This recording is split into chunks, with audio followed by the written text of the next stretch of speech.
তো কি জানো? আইসে পিড়িত দেখাইতে।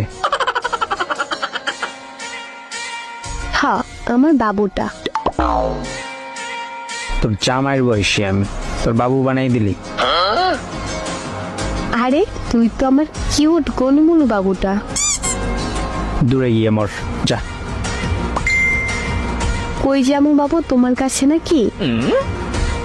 না, তুমি ড্রেনে গিয়া একটু পানি খেয়ে আসো। আমার খাওয়ার দরকার নেই, তুমি খেয়ে আসো। এত ঢং করতে আসো কেন, কি হয়েছে? কই কিছু না জানো। আমার জানোটা কি করে? প্যান্ট পরি দেখবি? হ্যাঁ, শরম করে না? ফিউচার জামাইয়ের সামনে কিসের শরম? তাইলে আমার সব দেখা তোর গুপ্তধন।